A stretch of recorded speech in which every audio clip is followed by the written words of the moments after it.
Ora então, bem-vindos à primeira parte de 2. Nesta primeira parte vamos rever aqui um pouco alguns conceitos de matemática e dar uma iniciação aos computadores e à programação. Subscrevam, façam like e divulguem para vermos que existe interesse neste tipo de conteúdo. Portanto, matemática, vamos fazer uma breve revisão de alguns conceitos que vão ser necessários para então o cálculo do volume do cubo, que é o nosso objetivo. Portanto, os sólidos geométricos classificam-se em poliedros, que têm todas as faces planas, e não poliedros, pelo menos uma face curva. O nosso cubo tem todas as faces planas, portanto é um poliedro. Os prismas têm duas bases e têm 3 ou mais faces laterais, portanto o nosso cubo também é um prisma. Aqui tem uma imagem de alguns poliedros e não poliedros, portanto, só para tentar rever um pouco esta matéria. O nosso cubo vai ter também então 12 arestas, 8 vértices e 6 faces. Okay? Portanto, um cubo é um sólido geométrico, é um prisma também, e é um caso particular de um paralelepípedo retângulo. Vamos recordar então aqui também como se calcula a área de um retângulo ou de um quadrado. A área é o lado vezes o lado, portanto que está aqui nesta formulazinha, A vezes P, e o seu perímetro é 2 vezes o lado A e 2 vezes o lado B. Neste caso, temos de ter sempre atenção que o perímetro é como se nós estivéssemos a fazer o percurso de toda a figura. Correto?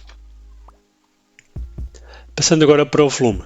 O volume de um sólido deste paralelepípedo seria o lado A vezes o lado B, que seria, no fundo, a área, e ainda multiplicado pela altura.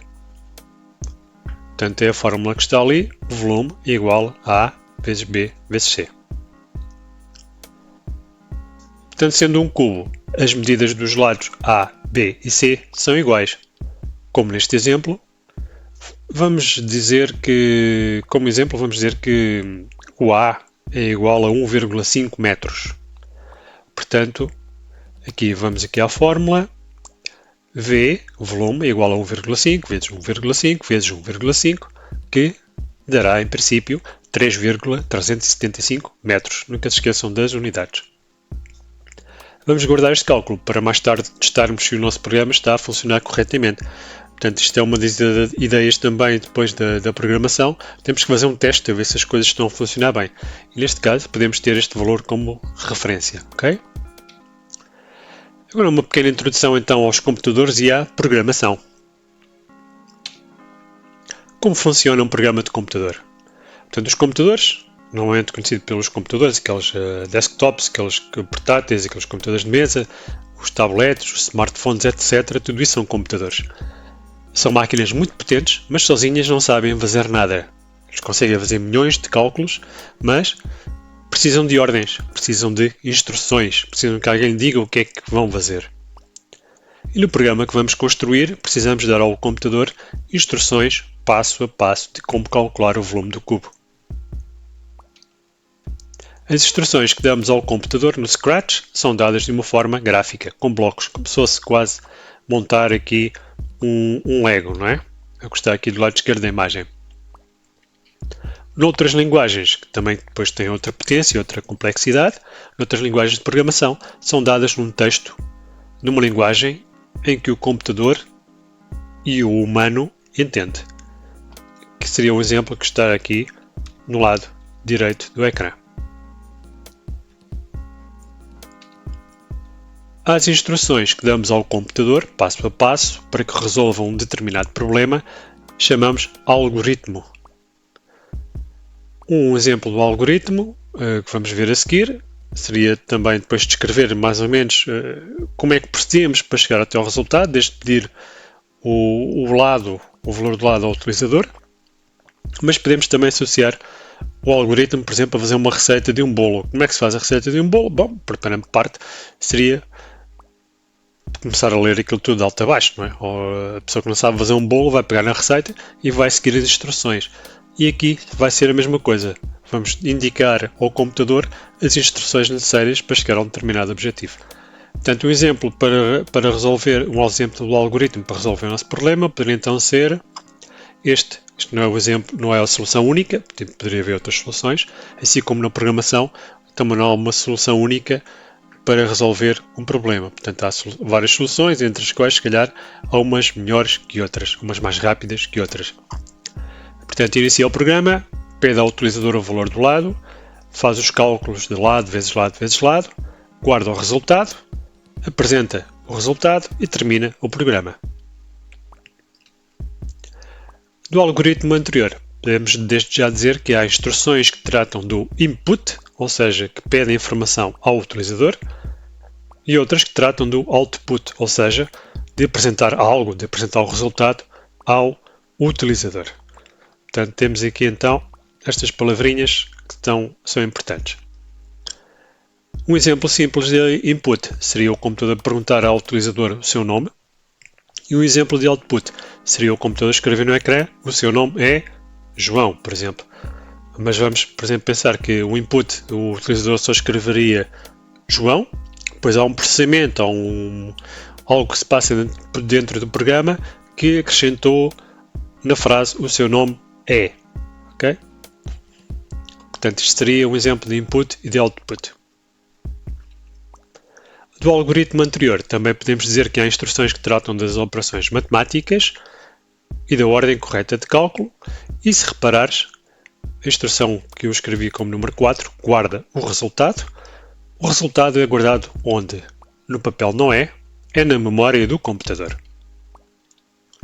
Então, o computador guarda um espaço na memória, normalmente chamada RAM, onde vai guardar o valor do resultado. É como se fosse uma caixa e nela vamos guardar qualquer coisa que seja necessária. Podemos voltar a usar a caixa para outro cálculo, para guardar outro resultado. Portanto, uma das mais-valias de um programa de computador é que podemos fazer vários cálculos, não esqueçamos de estar com o trabalho de fazer aqueles passos todos intermédios. Já temos o programa feito, damos-lhe um valor e ele mostra-nos o resultado. Portanto, esta ideia da caixa e da variável, estamos a simplificar um pouco esta ideia, mas para este nível de que estamos aqui a desenvolver, serve perfeitamente. Portanto, e aqui depois uma espécie de um fluxograma, portanto, de um esquema, em que temos a pergunta ao utilizador qual é o valor do lado, respondemos em 1,5, o programa depois calcula, faz os seus cálculos e guarda o resultado na nossa caixa, portanto na nossa memória.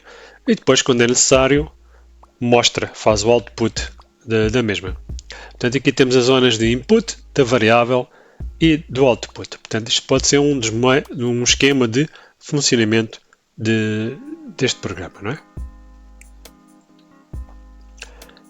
Agora vamos ver então alguns conceitos iniciais de Scratch e também depois da programação, como é lógico. Embora nós vamos pegar efetivamente no programa no episódio seguinte. Primeiro temos que aprender as bases.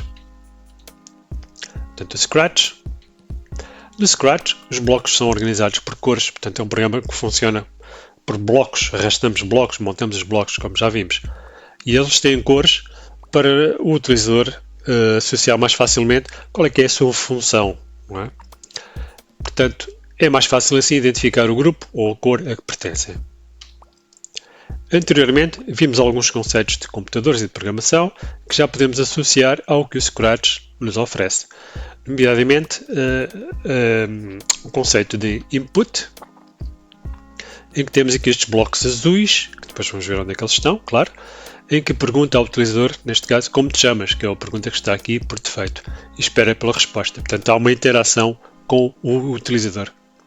E depois, no bloco mais abaixo, temos já uma ideia de output e de variável, em que no bloco diz mostra a variável, portanto vai ser um bloco que vai mostrar uma variável, e eu aqui já pus até o valor do lado, portanto a nossa variável aqui chamaria-se valor do lado.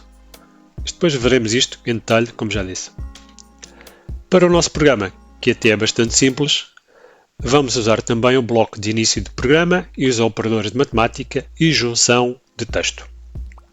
Este primeiro bloco é necessário para que o programa inicie, portanto é necessário dar uma ordem para o programa iniciar. Depois temos aqui a multiplicação, em que só temos dois fatores. Mas no caso do cálculo do volume, vamos necessitar, por exemplo, de 3. Vamos multiplicar um lado, vezes um lado, vezes um lado. Portanto, vamos ver depois como resolvemos esta situação. E depois, finalmente, a junção de texto. Isto vamos usá-la para quê? Para montar o output, a informação que vai ser dada ao utilizador com o resultado. Aqui, o que sairia deste bloco seria maçã-banana, que diz que é a junção de maçã com banana. É o exemplo que está aqui por defeito, é engraçado.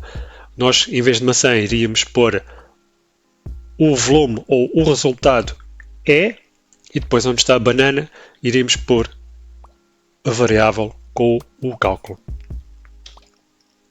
Portanto, assista ao próximo vídeo, onde será feito então, efetivamente, o programa em Scratch. Portanto, se for necessário, revê o conteúdo deste vídeo para estares preparado então para a programação. Obrigado e até à próxima.